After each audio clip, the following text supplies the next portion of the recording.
మన బాడీలో ఉంటే మనం రక్షించేటువంటి పని అయిపోయిన తర్వాత మన లోకల్గా ఉన్నటువంటి పీపుల్ని ఆరోగ్యంగా ఉంచే పని తీసుకున్నారు ఒక సోల్జర్గా.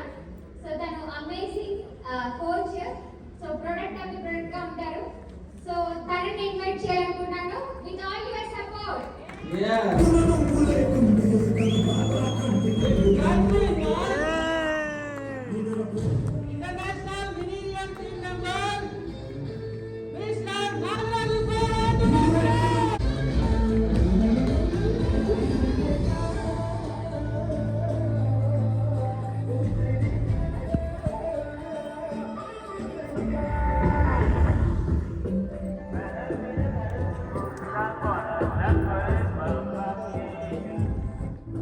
ఇదన్నీ జరిగినప్పుడు నా ఏజ్ 26 ఇయర్స్.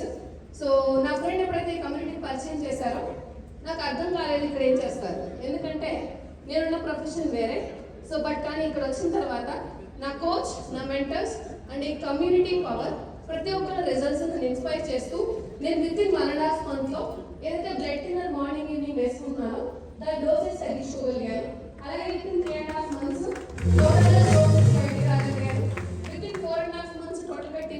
స్టాప్ చేయాలి. ఎవ్రీడే న్యూట్రిషన్ తో పాటు ఈ వండర్ఫుల్ ప్రొడక్ట్స్ కి లైఫ్ లాంగ్ రుణపడి ఉంటాం. అలాగే ఆ ప్రొఫెషన్ లో నేను 15 years చేశాను, బట్ ఎప్పుడు హ్యాపీనెస్ లేదు. ఇక్కడికి వచ్చిన తర్వాత ఎవ్రీ స్టెప్ అంటే ప్రతి వేలో ఒకరికి హెల్ప్ చేసిన, బరువు తగ్గిన, ఒక లెవెల్ అప్ అయినా ప్రతిదీ రికగ్నైజ్ చేయడం మొదలు పెట్టారు. ఇలా చేస్తూ చేస్తూ నేను న్యూట్రిషన్ క్లబ్ స్టార్ట్ చేసి 2 years కంప్లీట్ అయింది. నిన్నటికే చాలా హ్యాపీగా సెలబ్రేట్ చేసుకున్నాము. సో ఎవ్రీ వెకేషన్ క్వాలిఫై అవ్వడానికి, విఐపీలో ఉండడానికి ప్రతిదీ ఇక్కడున్న ఈ సిస్టమ్ని పట్టుకొని నడుస్తూ ఉన్న ప్రాసెస్లో తెలియకుండానే 7 ఏళ్ళు అయిపోయింది. అలాగే ప్రతి వెకేషన్లో ఉంటూ ఉన్నాము. అండ్ లీడర్స్తో ఫోటో తీయించుకునే ఆపర్చునిటీ, ద గ్రేట్ ఆపర్చునిటీ అనుకుంటాను, అది రావడానికి విఐపీ అయ్యాను. So thanks to this opportunity and అమేజింగ్గా అనిపిస్తూ ఉంటుంది. సో ఇలా చేస్తూ చేస్తూ ఈ న్యూట్రిషన్ క్లబ్తో పాటు ఎక్కువ మందిని కేర్ తీసుకోవడం వల్ల లాస్ట్ మంత్ నాకు వచ్చిన ఇన్కమ్ ఇండియన్ కరెన్సీలో 53,534, అలాగే US డాలర్స్ 42 ఓవరాల్గా 57,060 రూపాయలు వచ్చింది లాస్ట్ మంత్. చాలా హ్యాపీగా అనిపిస్తుంది, ఎందుకంటే నేనున్న ప్రొఫెషన్లో అంతకుముందు వచ్చిన జీతం నా కుటుంబాన్ని ఎప్పుడు అనారోగ్యంతో ఉంచింది. ఇక్కడ వచ్చిన బ్లెస్సింగ్తో చాలా హ్యాపీగా ఉంది. Thanks to my coach and thanks to my wonderful mentors. Thank you.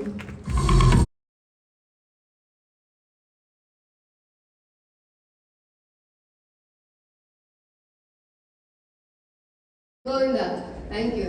So ఆక్టోన్ ఉండాలంటే ఫస్ట్ మనకి తెలియాలి అది ఎలా ఆరోగ్యంగా ఉండాలి, అది ఎలా పదిలంగా ఉంటుంది అని. సో మన ఇండియన్ కల్చర్లో చాలా మంది ఫ్యాట్స్ తినొద్దు అన్న ఒక ఉద్దేశంతో మొత్తానికి ఫ్యాట్స్ వదిలేస్తాము. అది మంచిది కాదు. మనకు కావాల్సిన గుడ్ ఫ్యాట్స్ని యాడ్ చేస్తూ బ్యాడ్ ఫ్యాట్స్ని అవాయిడ్ చేసుకుంటూ బ్యాలెన్స్ చేస్తూ ఉండాలి. అలాగే ఎవ్రీడే మన మీల్లో 30% గుడ్ ఫ్యాట్స్ ఉండేలాగా ప్లాన్ చేసుకుంటాడు. అది ఏ మీల్ అయినా సరే ఖచ్చితంగా దాంట్లో గుడ్ ఫ్యాట్ ఉండాలి. అయితే మన ఇండియన్ ఫుడ్లో ఒమేగా 3 బాగా దొరకాలి అంటే చాలా బాగా దొరికేది ఎక్కడంటే సాల్మన్ ఫిష్లో. ఏంటంటే ఇక్కడ వెజిటేరియన్స్ ఉన్నారు, మరి ఈ పరిస్థితి ఏంటి? అల్టిమేట్గా తర్వాత కార్డియాలజిస్ట్ దగ్గరికి వెళ్ళాలి. అక్కడికి వెళ్ళినా మీకు రాసే దానిలో నాన్ వెజ్ ఉంటుంది. ఓకే, సో హ్యాపీగా హెల్తీగా మన దగ్గర ఆల్రెడీ వండర్ఫుల్ సప్లిమెంట్ ఉంది. ఆ న్యూట్రిషన్ బాగా ఒమేగా 6 అండ్ ఒమేగా 3 బ్యాలెన్సింగ్ తో పాటు EPA అండ్ DHA బ్యాలెన్సింగ్ చేస్తూ ఉందన్నమాట. ఒమేగా 3 హెర్బల్ లైఫ్ లైన్ ఉంది. సో ఇది ఏం చేస్తుంటుందంటే మన బాడీ కొలెస్ట్రాల్ లెవెల్స్ ని బ్యాలెన్స్ చేస్తూ ఉండటంతో పాటు ఏదైతే ఎక్సెస్ LDL HDL ఇంబ్యాలెన్సెస్ ని బ్యాలెన్స్ చేసేదానికి మనకి సపోర్ట్ చేస్తూ ఉంటుంది.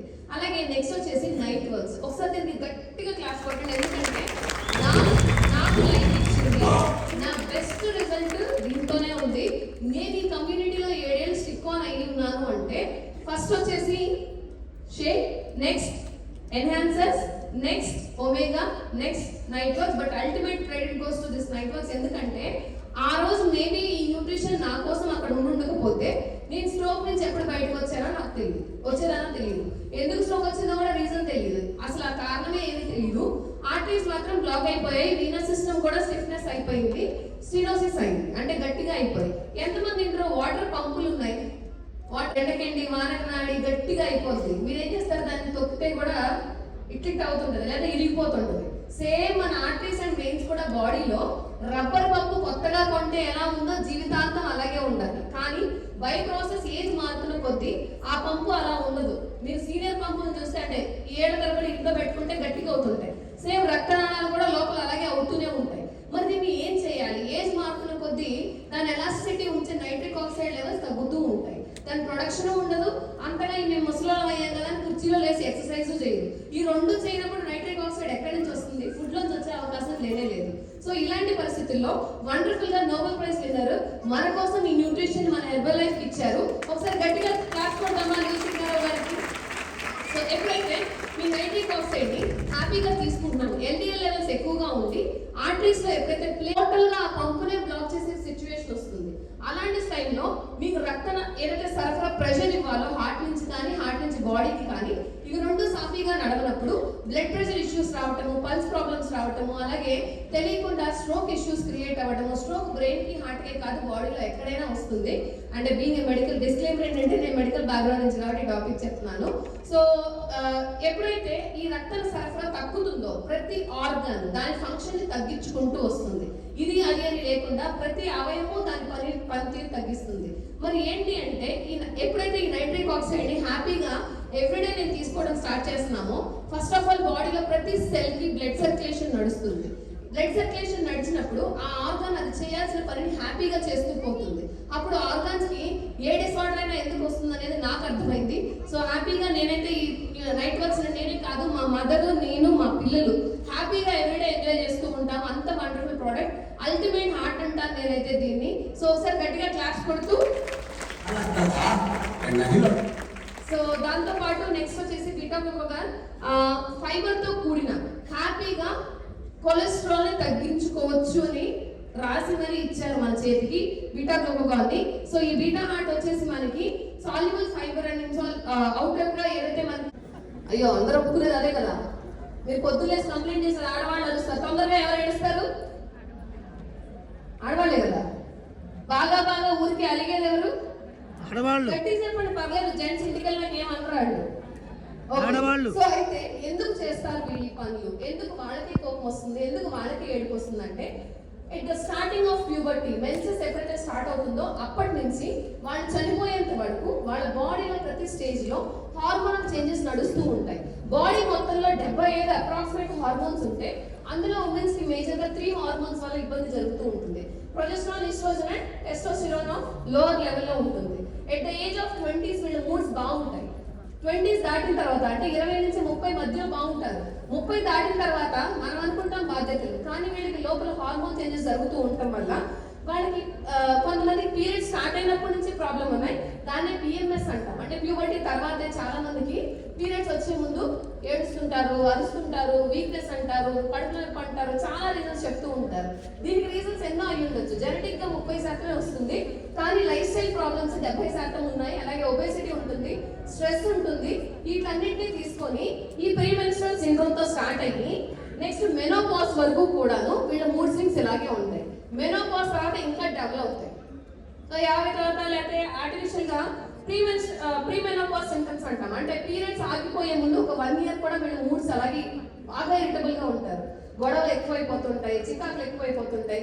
తర్వాత పీరియడ్స్ లాస్ట్ వచ్చింది కానీ న్యాచురల్ గా ఆగిపోతే ఆ డేట్ కానీ లేదా ఆర్టిఫిషియల్ గా ఏదన్నా కారణాల చేత గర్భసంచి తీసేయడం జరిగితే కూడా దీన్ని మెనోపాజ్ స్టేజ్ అంటాము. పీరియడ్స్ లాస్ట్ ఆగిపోయిన దగ్గర నుంచి ఇక్కడ నుంచి 1 year, దాని తర్వాత కూడా మళ్ళీ 1 year. అంటే పీరియడ్స్ ఆగిపోయిన తర్వాత నెక్స్ట్ 1 year కాదు, లైఫ్ లాంగ్ కూడా వీళ్ళ బాడీలో హాట్ ఫ్లాషెస్ కానీ, చెమటలు పట్టడము, ఆకలి ఎక్కువగా అవ్వటము, నిద్ర బ్యాలెన్స్ చేసుకోలేకపోవటం, ఇలాంటి ఇష్యూస్ ఎక్కువగా ఉంటాయి. సో ఈ స్టేజ్ లో ఈ అన్ని స్టేజెస్ లో ఉమెన్ కి కావాల్సింది ఏంటంటే మోరల్ సపోర్ట్ తో పాటు బాడీకి కావాల్సిన హార్మోన్స్ బ్యాలెన్స్ చేసుకునే న్యూట్రిషన్ కావాలి. So thanks to this wonderful women choice మన దగ్గర ఈ అమేజింగ్ సప్లిమెంట్ ఉంది.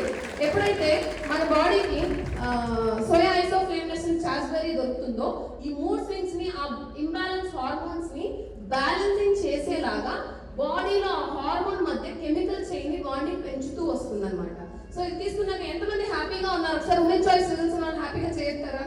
PCOD problems, menopausal issues, okay super amazing results ఉన్నాయి. దాంతో పాటు మెన్స్ హెల్త్, లేడీస్ కే కాదు జెంట్స్ కి కూడా కోపం వస్తుంది.